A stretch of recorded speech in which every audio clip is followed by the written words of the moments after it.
Watch steam rise from a wide bowl of creamy beans while golden cornbread crumbles on plates around a crowded 1970s dinner table. The kids squabble over seconds, the record player hums low, and supper feels like an event. Remember the taste of good simple food bringing everyone together? Why did these hearty beans and cornbread meals vanish from our kitchens? What secrets made them so comforting? Let's unlock the flavors and stories that might just change your weeknight meals forever. So, there's something about the smell of beans simmering on the stove, isn't there? That gentle, earthy aroma fills every corner of your house, waking up memories you didn't even know you had. And cornbread. Oh, that sound when you slice into a fresh, crispy top, golden and crackly, steam puffing up. If you were alive in the 1970s, or maybe if your grandparents were, this was more than just supper. Beans and cornbread were a way of life, and for plenty of families, they were a lifesaver when money was tight. Let's go back for a minute.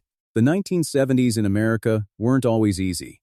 Inflation crept up, jobs got shaky, and families had to figure out how to feed everyone without making the grocery bill explode. Enter beans. A miracle ingredient if there ever was one.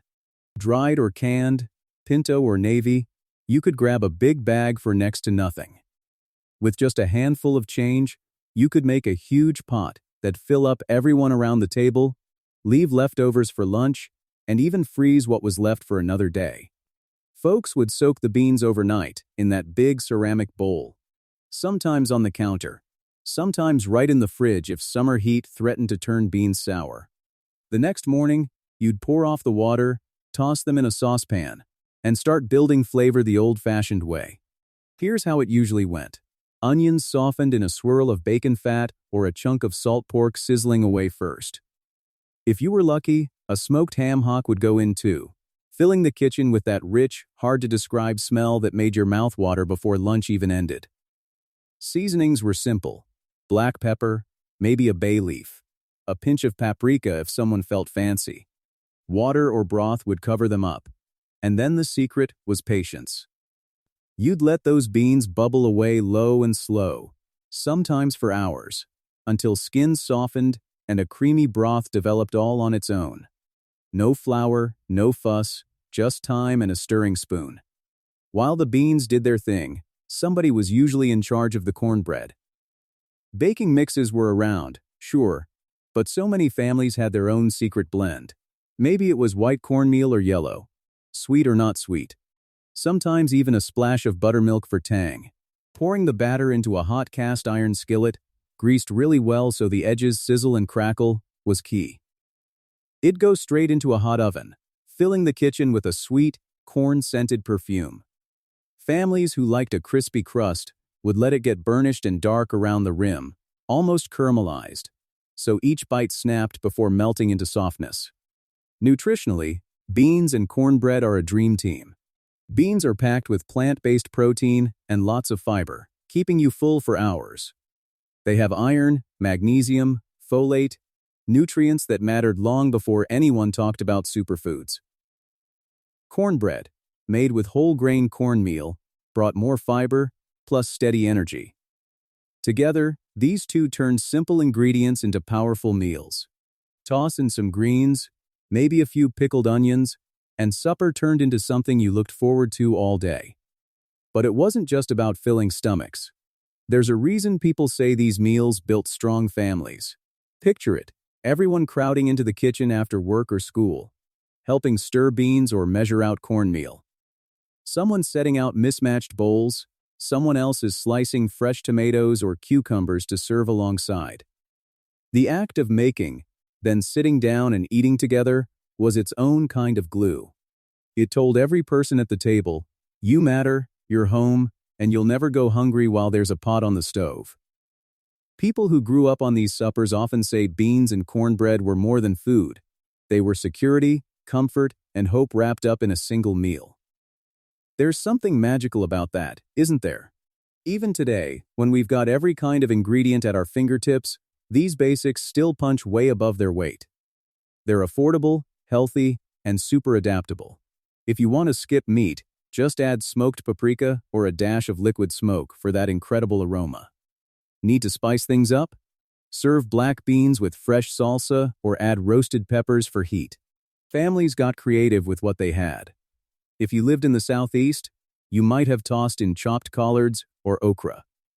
In the Midwest, it was maybe navy beans and a scoop of apple butter on your plate for a hint of sweetness. People in the Southwest started blending chili powder, cumin, or even a splash of hot sauce. Leftover holiday ham? It went right into the bean pot with the last of the carrots or celery. Stretching a dollar never tasted so good. And of course, the legends and secrets always swirled around these meals. Some swore by soaking beans overnight with a teaspoon of baking soda to cut the gas. Others claimed only a cast iron skillet could deliver a cornbread worth bragging about. One family might slip a little sugar in the batter, while their neighbor down the street insisted that was almost a sin. Cornbread should never be sweet. Arguments, laughter, and taste tests followed. But nobody complained with a hot plate and butter melting down the top. You know, I remember hearing stories from folks who grew up during those decades, like Miss Betty, who would say when times were rough, I'd just toss beans in the pot, pray everyone could make it home for dinner, and watch how the kitchen brought smiles even when paychecks were thin. Or Mr. Harold, whose cornbread recipe only used what was left in the pantry, yet somehow always won over the pickiest kids. Sometimes, they'd sit around after dinner, just talking and laughing, passing memories back and forth along with the last crumbs. Today, there's no reason these dishes can't make a comeback. They're nearly impossible to mess up, and they're cheap enough to fit any budget. Plus, the longer you let them cook, the better they get. The gift of time really works its magic here. Making them gives the cook a chance to slow down, turn off the phone, and just listen to that gentle bubble on the stove or the crackle from the oven. Maybe that's something we all need more of, especially when life gets a little overwhelming. Kids may not ask for seconds at first glance, but give them a slice of warm cornbread with a drizzle of honey or a pat of butter melting down the side, and see what happens. Let them help mash up beans or stir the batter, and supper becomes an adventure, not a chore. You create new memories while reviving old ones. And, if you're lucky, a few of those stories from your childhood might drift back. Maybe you remember your grandma pinching salt over the beans, or your dad showing off his skillet flip to get the cornbread out in one piece. It's funny, isn't it?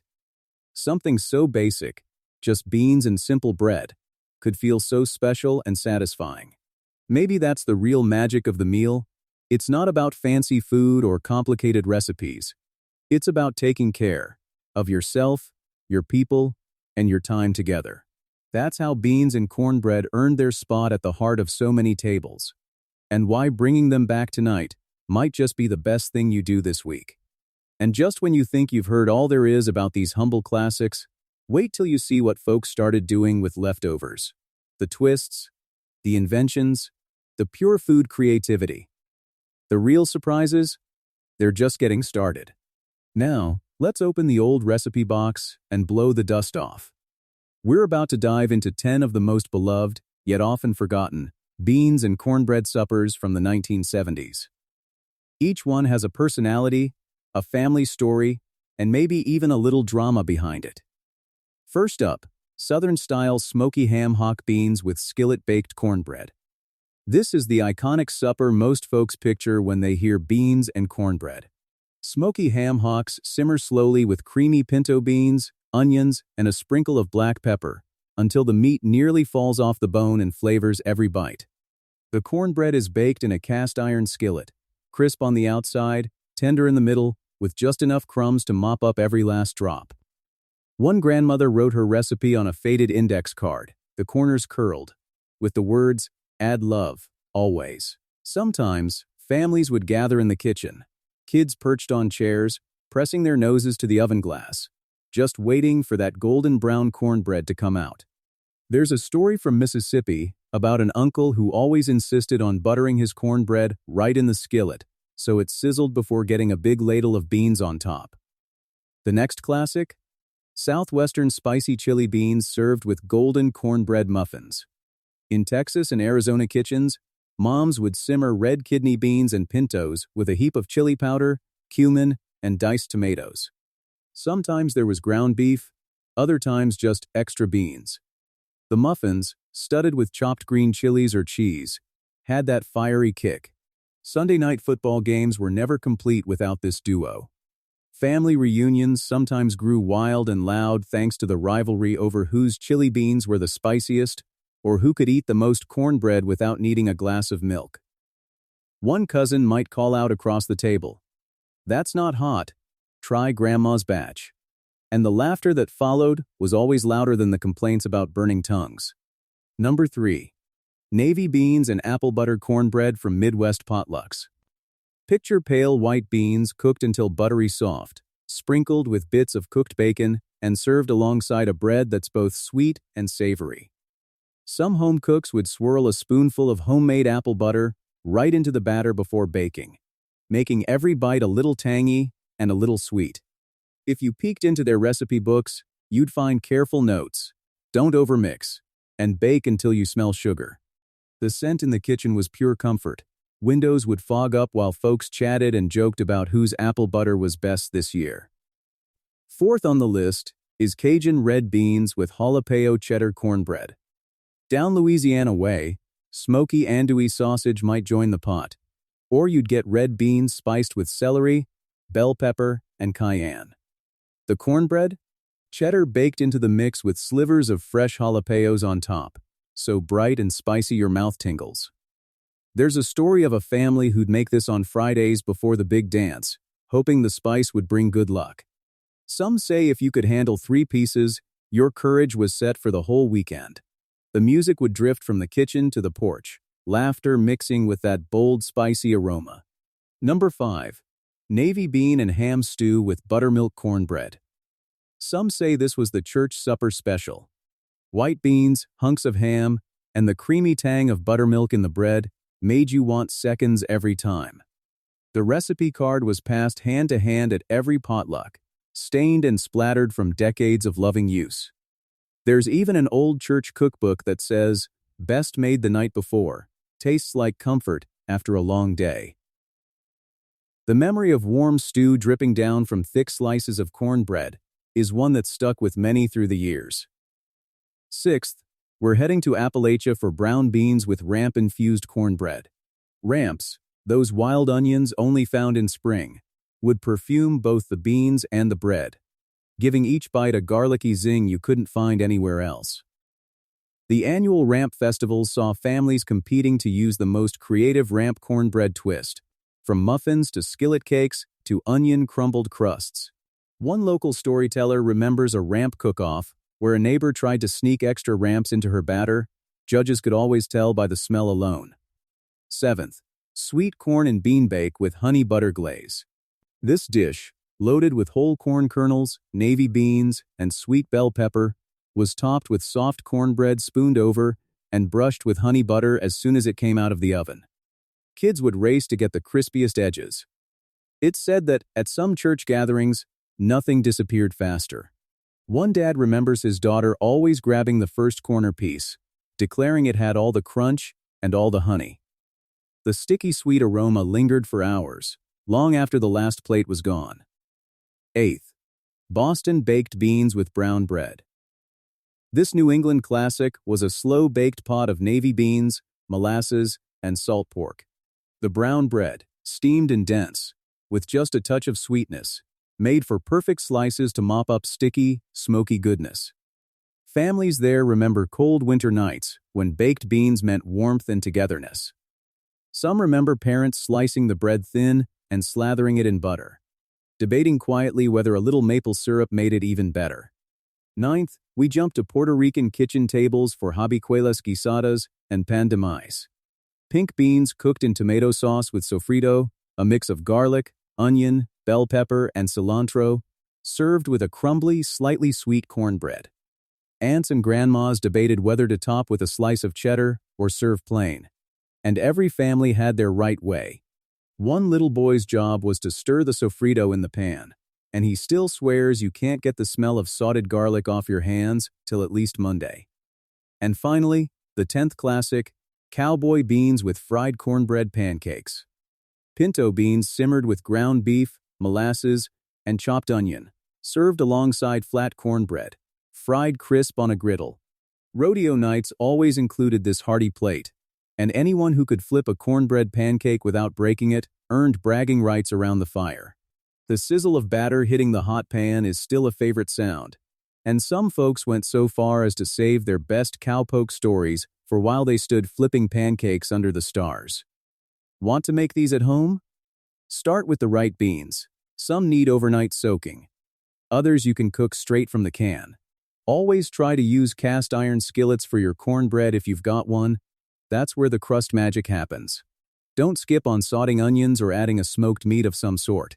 Bacon, ham, or turkey legs even. To get that authentic aroma, just let things cook slow and low. No rushing. If you want an extra special touch, try warming the honey for your glaze or sprinkling coarse salt across your cornbread just before baking for that bite of flavor everyone remembers. Some families actually kept their favorite recipes in notebooks decorated with kids' scribbles or margin notes like, "Don't forget honey this time." There are stories of recipes nearly lost. One woman tells how she found her grandmother's bean and cornbread instructions tucked behind a photo in an old family Bible. She says the first time she made it again, it was like her grandma was right there in the kitchen with her. In another home, a whole wall is lined with grandpa's cast iron skillets, each one with its own story of burnt edges or perfect bakes. You can almost hear the laughter and the gentle teasing, "Don't let it dry out," echoing along with the clatter of pans and the smell of beans bubbling away. Each one of these suppers comes with its own emotional story. You hear about folks who grew up poor but rich in love, saying those beans pulled them through hard years. Others remember huge holiday suppers, long tables folding out into the living room, laughter echoing as hot cornbread passed hand to hand. There's even a family who uses the same old cast iron skillet, nearly 100 years old now, every time they make cornbread, claiming it's a good luck charm for happy gatherings.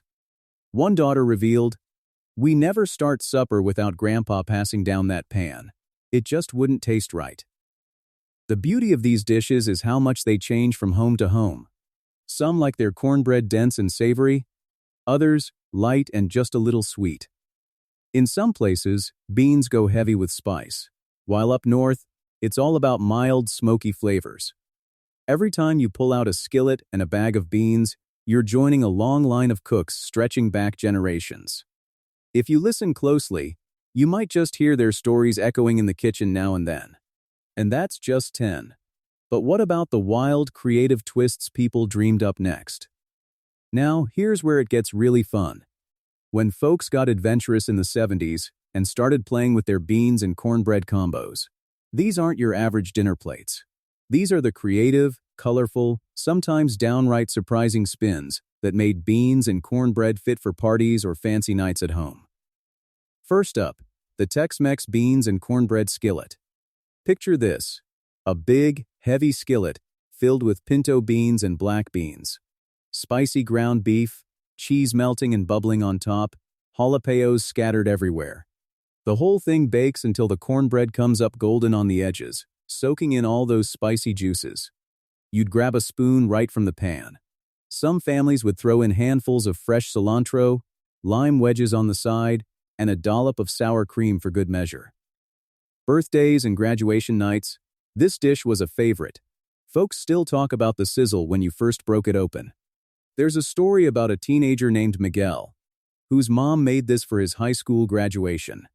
And as the cheese bubbled in the oven, the whole house filled up with a spicy, mouth-watering smell. Years later, Miguel swears he can hear the crunch of the cornbread crust anytime he thinks of that night. "That was the first meal I asked Mom to teach me," he laughs, "so I could make it for my roommates in college." Second, a Mediterranean-inspired casserole. Imagine mixing cannellini beans with feta cheese, olives, sun-dried tomatoes, and rosemary, then topping it all with fluffy cornbread batter. As it bakes, the salty cheese almost disappears into melty pillows, while the olives give a pop of briny flavor every few bites. This one shocked plenty of family members at first. Beans and feta? Until they tasted it. Suddenly, everyone wanted the recipe. If you served this at a 70s dinner party, Guests would sneak extra helpings, stuffing scraps of the recipe card into their purse to take home. Picture a group of friends in polyester and gold chains, crowding around a harvest gold casserole. Who thought of this? One of them would say, eyes wide. It's got to be magic. There's no way beans should taste this good. Third, the sweet and savory cornbread pudding layered with maple beans and crispy bacon. You'd layer spoonfuls of sweetened beans with thick-cut bacon pieces under soft custardy cornbread batter. Out of the oven, the first cut came out golden and sticky at the bottom, smoky at the top. There's nothing quite like the aroma, bacon, maple, and toasted corn blending together. One mom remembers making this as a special snow day treat, serving it right from the dish while snow piled up outside, the windows foggy with warmth and laughter.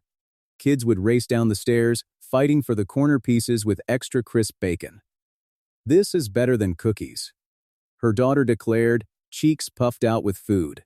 Fourth, vegan-friendly smoky tempeh and roasted red pepper beans.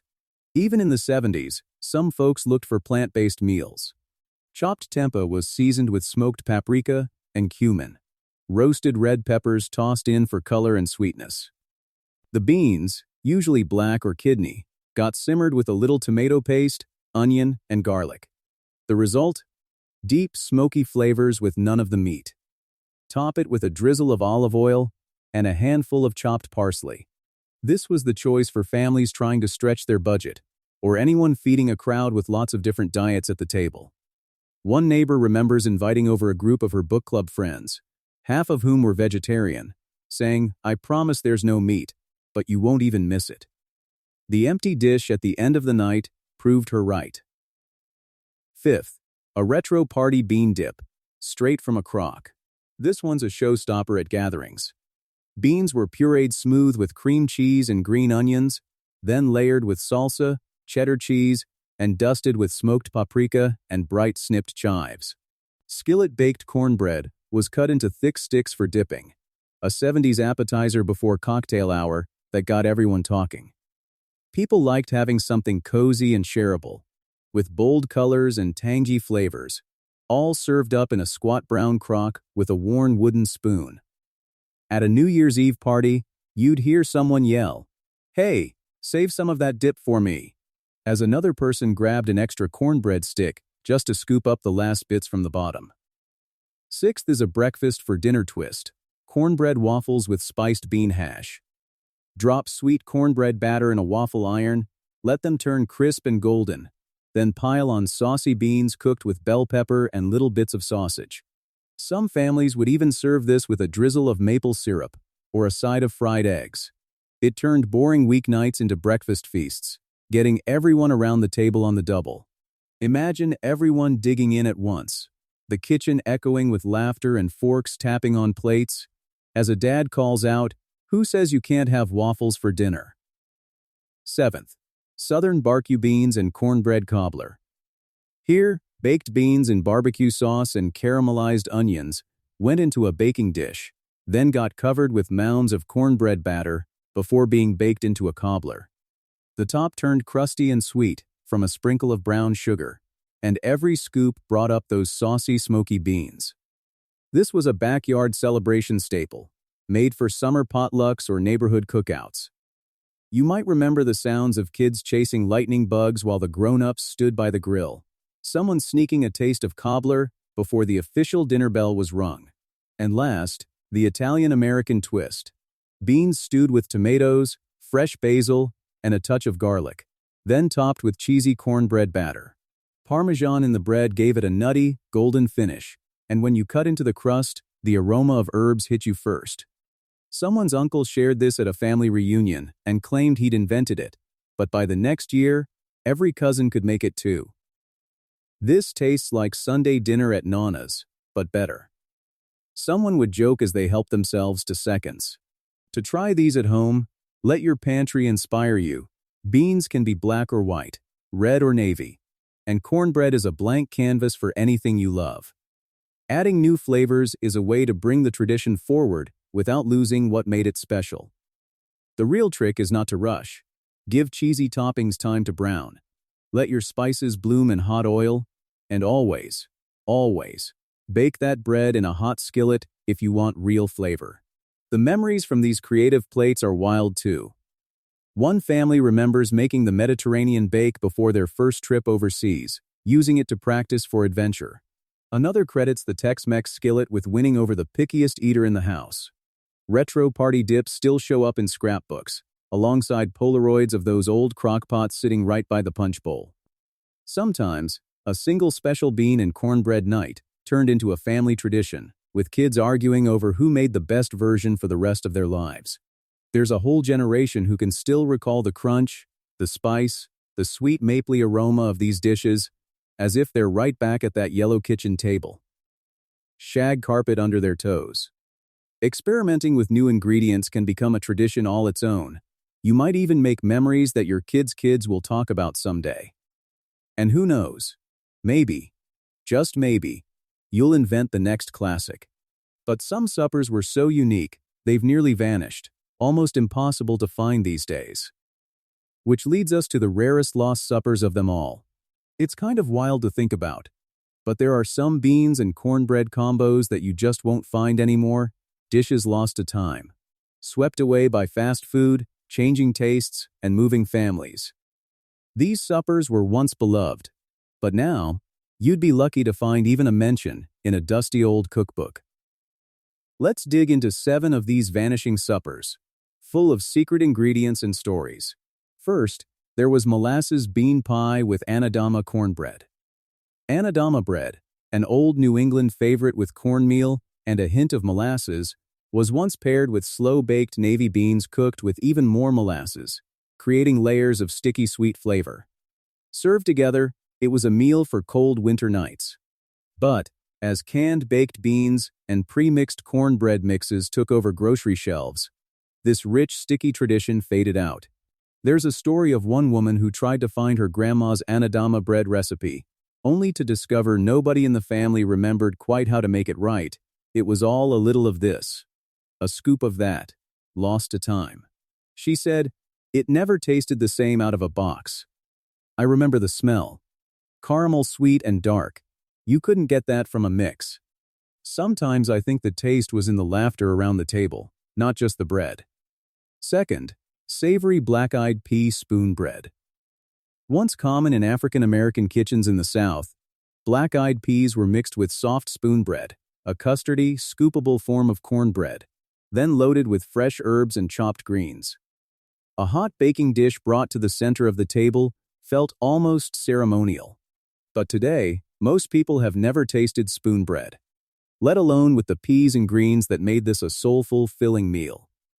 Old-timers recall it as the kind of dish you served when neighbors dropped by unannounced. I heard from a man in Alabama who said, "My Aunt Loretta made spoon bread smooth as silk and loaded it with hand-picked greens.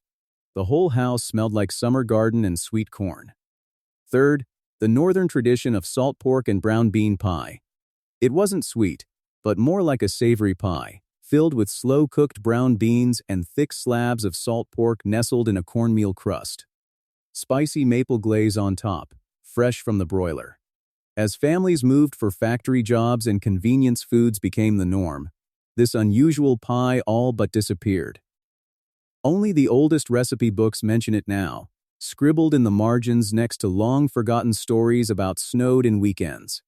I picture a family huddled around a wood stove, steam fogging up the windows, savoring every bite when there wasn't much else in the pantry. Next, the Appalachian ramps and beans skillet with skillet-scorched cornbread. Ramps are those wild, oniony greens that only grow in the spring in certain mountain areas. Back then, folks prized the flavor.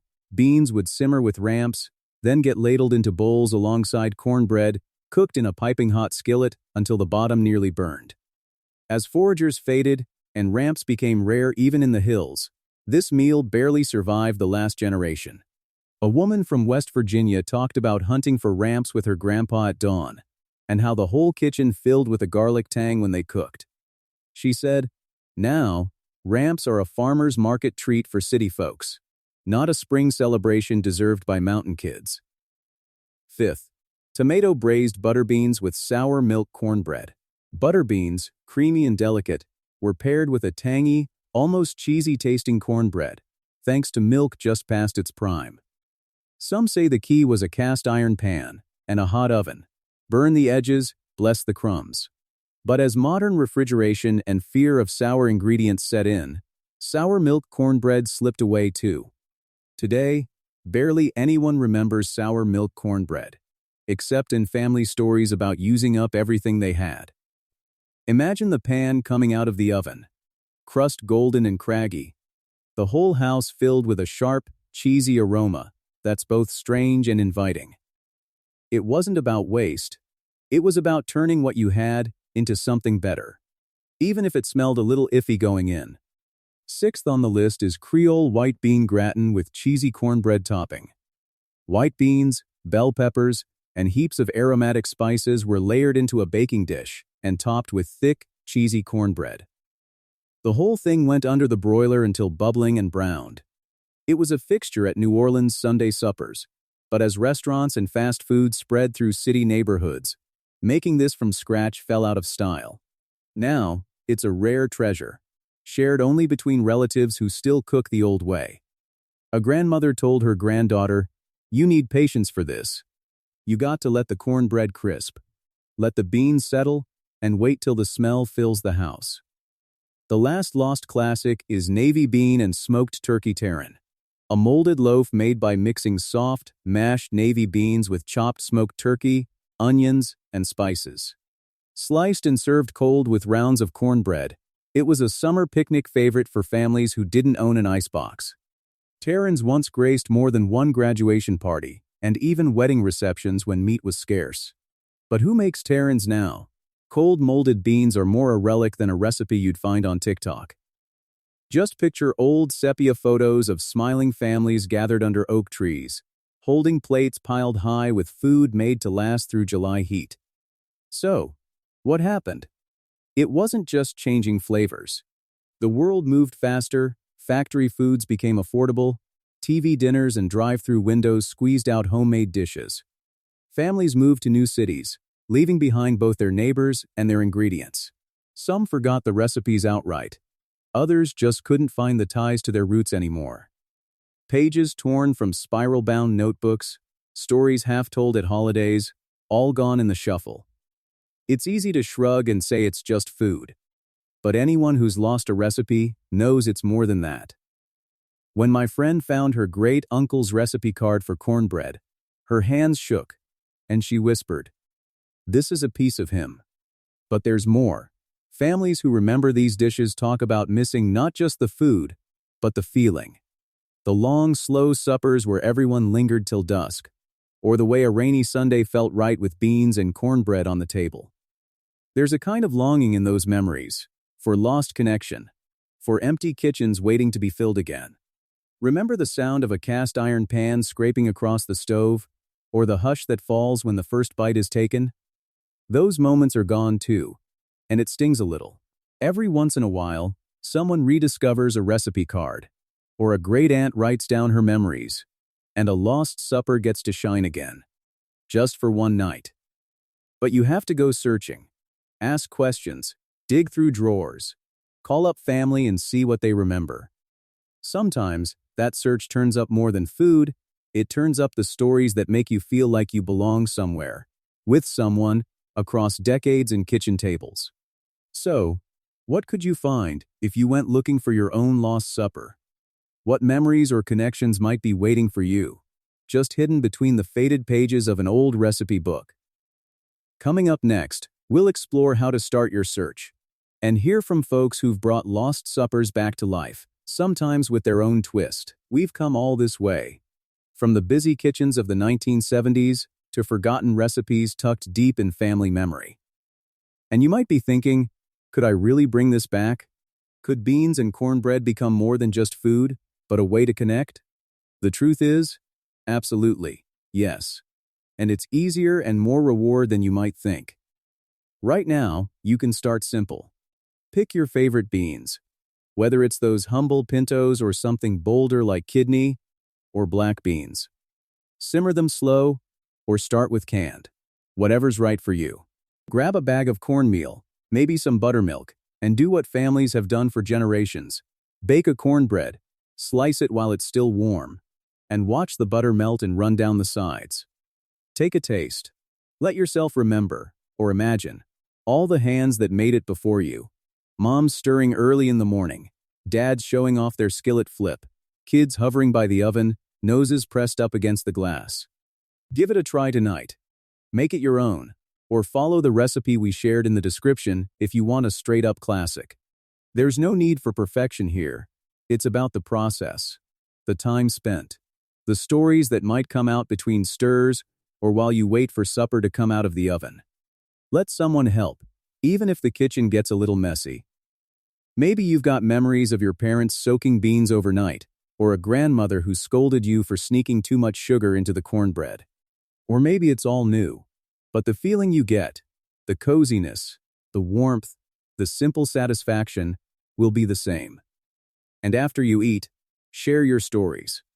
We'd love to hear them. Drop a comment below with a memory, a family tradition, or even your own twist on beans and cornbread. Did your family do things a special way? Did you discover an old recipe card, handwritten and stained from years of use? Did you manage to win over a picky eater with extra honey or bacon? Every story adds a little more flavor to this long, rich tradition.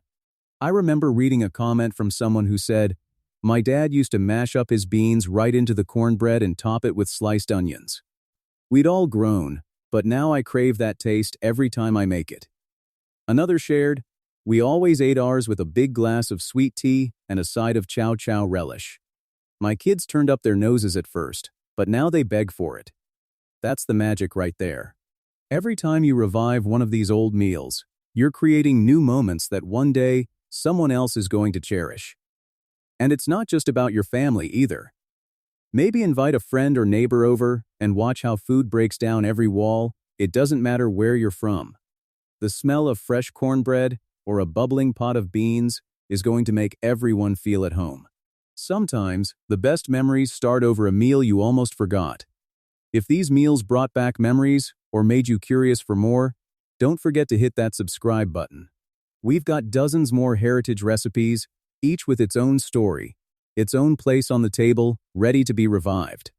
Next time, we'll explore comfort food from another region. Maybe skillet suppers from Appalachia or New England's chowder nights. Turn on notifications so you never miss a recipe that might just surprise you and bring everyone together. Most of all, remember, every meal you make is a chance to connect across generations. You might use a new pan or take a shortcut here or there, but you're part of a line that stretches back through grandmas, uncles, neighbors, and old friends. Every time you bring out the beans and bake up cornbread, you're building memories future families will look back on and smile. Sometimes, the thing we need most isn't found in a new trend or fancy gadget. It's right there in a hot skillet, steaming bowl, and shared table. So, what meal will you rediscover next? If you've got a recipe or a story itching to be told, don't hold back. Let's keep these traditions alive, one meal at a time.